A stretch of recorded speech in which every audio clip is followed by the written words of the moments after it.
So this grassland was created in 2015.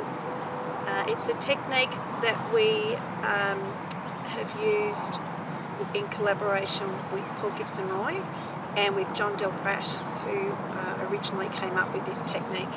And it was scraping the soil so that we remove weed, seed and nutrient.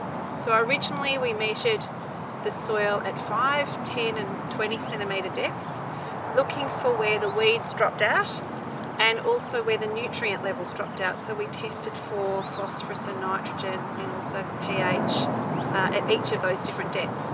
And what we found was most of the weed species, and this paddock was originally just a paddock and was mostly paspalum and sweet vernal grass, both weedy species.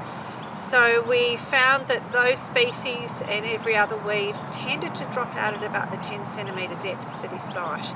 So we brought in bulldozers and scraped to that depth across 1.2 hectares. And at the time it was not just daunting, I thought I was going to be sacked. We made a hell of a mess.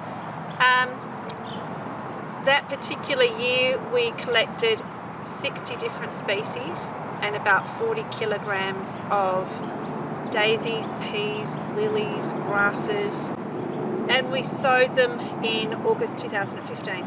So what you're looking at is a site that's just over 5 years old. It continues to become more diverse every year, and some of our greatest surprises are sitting right here. This little guy, Pultonea humilis, and the one behind me, Pultonea laxiflora, occur locally in the area, and they weren't on the site at all. So we didn't sow the seed, they've just been buried 10 centimetres under and have come up with the scrape. Probably one of our best little wins has actually been this little guy, the Euroa guinea flower, which is a rare species, or actually it's a threatened species, and only grows on the edge of the Strathbogies, pretty much from Violet Town to Avenel.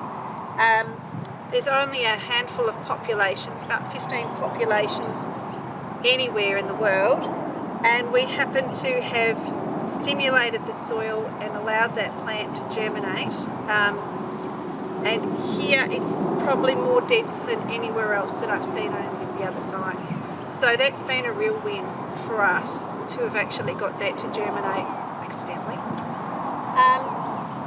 The site continues to diversify. We've got a lot more soil crust. You can see probably we've got some leaf litter from the early scrape that we've done.